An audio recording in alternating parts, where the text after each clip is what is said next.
नमस्कार प्रेक्षकांनो, तर आपण बघतोय घरोघरी मातीच्या चुलीचा आजचा एपिसोड। तर आजच्या एपिसोडच्या सुरुवातीलाच ऋषिकेश परत अजून त्याच मूडमध्ये आहे। खूप हर्ट झालाय तो, त्यामुळे तो खूप विचार करतोय।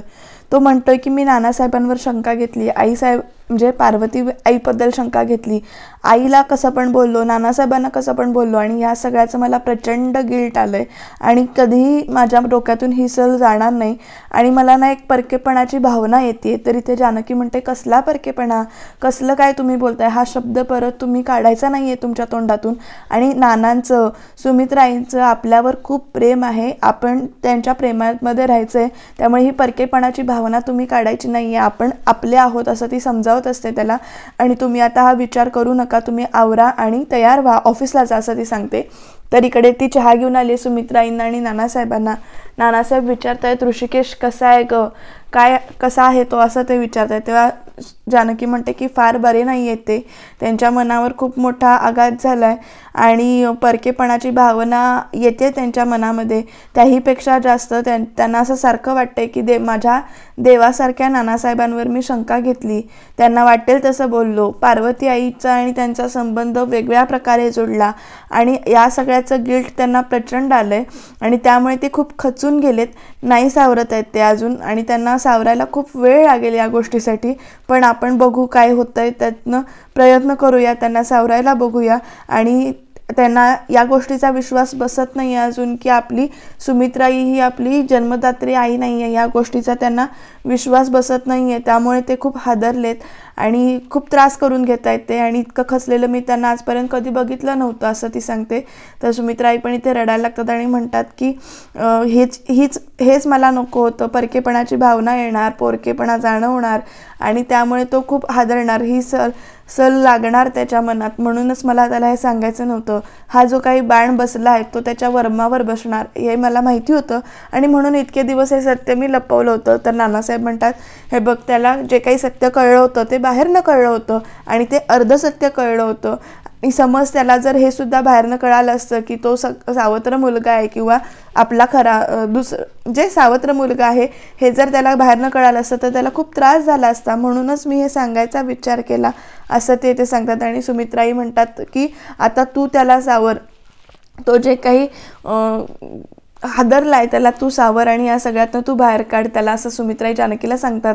तर इथे ऋषिकेश व्यायाम करतोय, त्याला आलेला स्ट्रेस तो व्यायामातून घालवायचा प्रयत्न करतोय, पण त्याला व्यायाम करताना सुद्धा त्या सगळ्या घटना आठवतात की नानासाहेबांनी दिलेली कबुली, पार्वती ही माझी पहिली बायको आहे आणि त्याच्यानंतर तो कसा बोलत होता, तुम्ही आईला कसं का फसवलं वगैरे, हे सगळं बोलताना त्याला आठवतं आणि तेवढ्यात त्याला एक आवाज ऐकायला येते। आणि इकडे ऐश्वर्या आपली नेहमीप्रमाणे आगीत तेल ओतायचा कार्यक्रम चालू केलेला आहे तिने हळूहळू, ती तिच्या मैत्रिणीशी फोनवर बोलण्याचं नाटक करते। इथे आपल्याला कळतंय बरं ते नाटक आहे ते, पण ती कशी म्हणते, अगं माझा नवरा ऑफिसमध्ये कुठे जातो, तो शेतातली कामं करतो, नाही त्याला ग्राउंड लेवलची कामं दिली आहेत ना, नाही त्याला शिकायला संधी मिळेल, त्याला करेल तो, पण नाही कधी गेलेला तो ऑफिसमध्ये, रणदिवे फार्म्स आमचंच आहे पण तो शेतातली कामं करतो आणि ऑफिस ना आमचे मोठे भाऊ म्हणजे माझे मोठे धीर बघतात, त्यामुळे ते कधी ऑफिसला गेलेलाच नाही आहे। हो, पण मी तू सांगशील त्याच्यावर विचार करते, तू ये हा घरी, असं नाटकेपणाने बोलते इथे।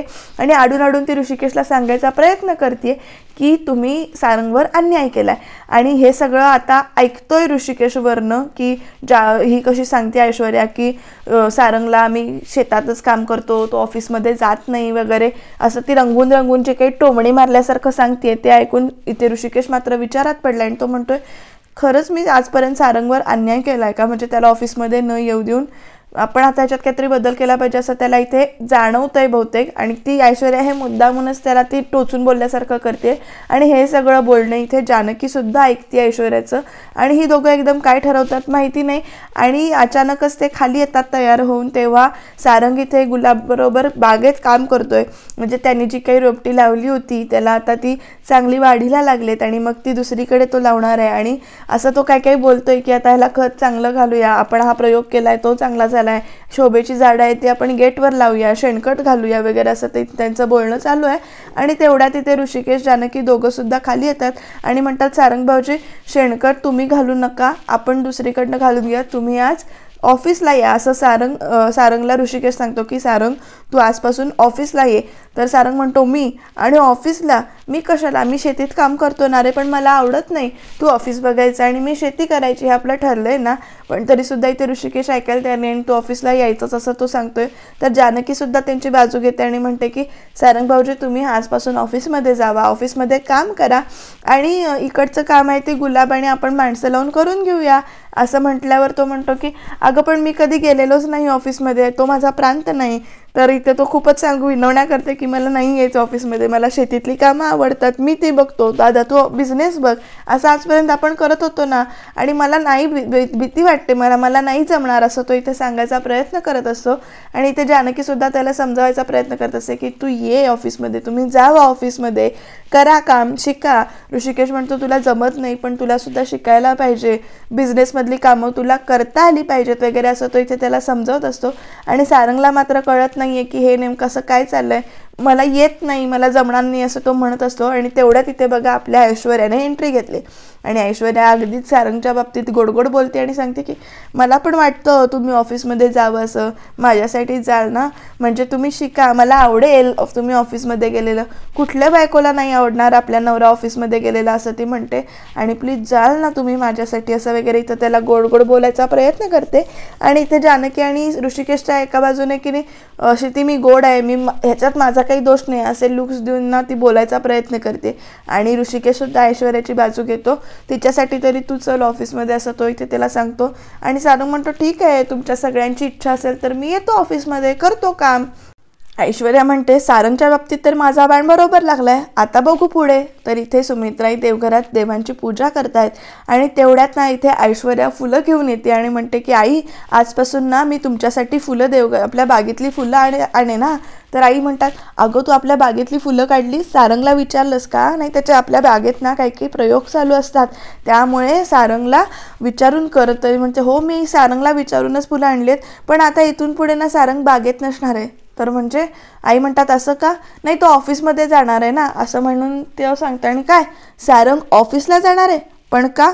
नाही, ऋषिकेश दादा आणि जानकी वहिनीने ठरवलं की तो ऑफिसमध्ये येईल, का ते मला माहिती नाही, बहुतेक काल जे काही आपल्या घरामध्ये झालं त्याच्यामुळे त्यांनी हा निर्णय घेतला असावा असं वगैरे इथे ऐश्वर्या सांगायचा प्रयत्न करते. आणि इथे दुसरा बाण ती सोडते, म्हणजे दुसरा आपला दगड मारते की कालचा सावत्र बर्क ह्याच्यामुळे ऋषिकेशनं सारंगला ऑफिसमध्ये बोलवलं आहे असं ती म्हणते.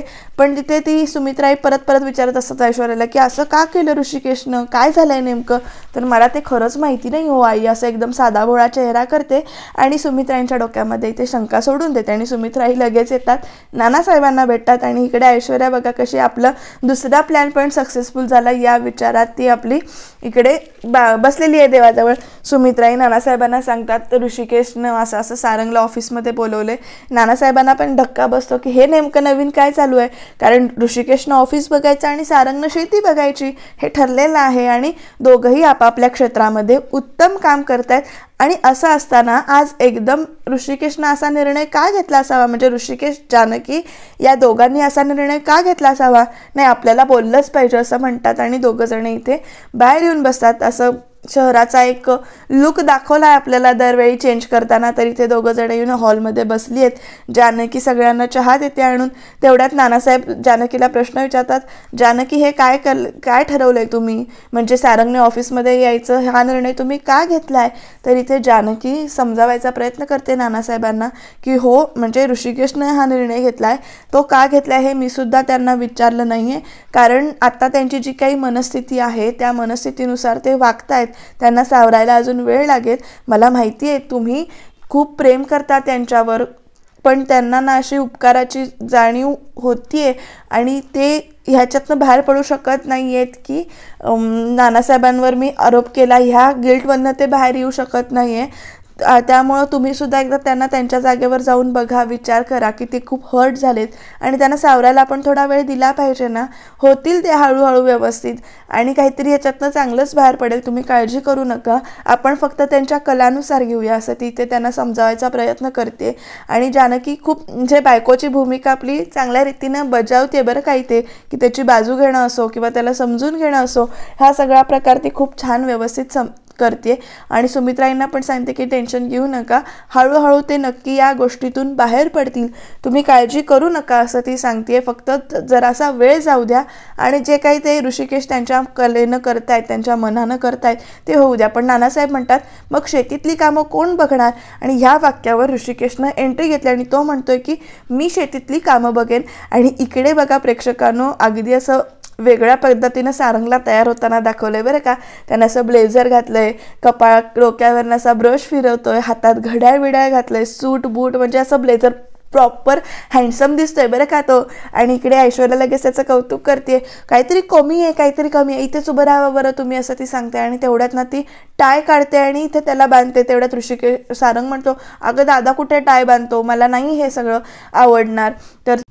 तर ऐश्वर्या टायची गाठ बांधता बांधता एकदम घट्ट बांधते त्याच्या गळ्याला आणि म्हणते अहो सॉरी घट्ट झालं का? अहो दादाच्यात आणि तुमच्यात जरासा काहीतरी बदल दिसला पाहिजे ना. दादाला तुम्ही सूर्य म्हणता ना आणि तुम्ही कसे चांदोबा म्हणता ना तुम्हाला, मग तुमच्यात काहीतरी वेगळे पण नको का? असं म्हणून ती त्याला टाय बांधते. हां आता तुम्ही परफेक्ट दिसताय असं वगैरे ती त्याचं कौतुक करते आणि सांगते की जरासं वेगळं काहीतरी वाटलं पाहिजे, त्यामुळे तुमचा हा लुक छानच आहे, आता तुम्ही छान दिसतंय, मला आवडलं आहे आणि आता चला खाली. तर इकडे ऋषिकेश त्या सगळ्यांना सांगत असतो की शेतीतली कामं जी काही आहे ती मी बघेन, किंवा आपण वेल क्वालिफाईड माणसं शोधूया आणि शेतीसाठी लावूया, म्हणजे ज्यांना शेतीची खरंच जाण आहे अशी माणसं आपण तिथे शोधून लावूया. आणि सारंगला सुद्धा त्या बिझनेसमधलं हळूहळू कळलं पाहिजे, शिकला पाहिजे तो बिझनेस असं तो म्हणत असतो. आणि तेवढ्या तिकडे ऐश्वर्या म्हणते हे बघा कोण आलंय. तर 2 मिनटं त्या सारंगच्या एंट्रीमध्येच घालवलेत त्यांनी. प्रत्येक जणांच्या चेहऱ्यावर अगदी हास्य आलंय बरं का. जे काही टेन्शन होतं ते 2 मिनिटासाठी निघून गेलंय, कारण सारंग एकदम छान दिसत होता. वेगळ्या रूपात त्याला इथे बाहेर आणलंय ते ऐश्वर्याने, म्हणजे ऑफिसमध्ये ब्लेझर बिझर घालून कसं मस्त दिसत होता तो. त्यामुळे प्रत्येकजण त्याच्याकडे कौतुकाने बघतायत की सारंगचं हे नवीनच रूप आपल्यासमोर आलंय. ते सगळे खुशीनं बघतायत. जानकीसुद्धा खुश झाले, आईसुद्धा खुश होत आहेत, नानासाहेबसुद्धा त्याच्याकडे बघून हसतायत आणि आजी तर काय आपल्या नातवावर फिदाच आहे. सगळे असे बघतायत अगं बाई सारंग तू छान हा असं म्हणतात. आणि ऐश्वर्या आणि सारंग दोघं जोडीनं आता खाली येऊन उभे राहिलेत. तेवढ्यात आजी येते आणि असं गालावरून हात फिरवते आणि म्हणते शेवटी मालकाचा रुबाब तो मालकाचा रुबाब. ह्या एका वाक्यावर मात्र सगळ्यांच्या डोळ्यामध्ये परत पाणी येतं. जानकीला तो टोमणा आहे तो कळतो, ऋषिकेशला पण कळतो आणि त्याच्या डोळ्यात सुद्धा पाणी येतं. आणि इथे बघा सगळे खुश झालेत. गुंडागत माझा खूप छान दिसतोय असं म्हणून आजी कौतुक करते. सुमित्राई पण असं हसतात, बघतात, त्याच्याकडे बोलतात. आणि मात्र शेवटच्या टोमण्यावर आता नेमकी रिॲक्शन काय होणार ते उद्याच्या भागात आपल्याला कळेल. आणि उद्याच्या भागात या ऐश्वर्याने नवीन डाव काहीतरी साधलाय आणि त्यामुळे इथे उद्याच्या भागामध्ये आपल्याला नवीनच काहीतरी बघायला मिळणार आहे. कारण सावत्र सख्ख ही भावना आलेली आहे आता यांच्या घरात. आणि या सगळ्यातनं जानकी कशी मार्ग काढेल हे तर आपल्याला बघायला पाहिजेच आहे.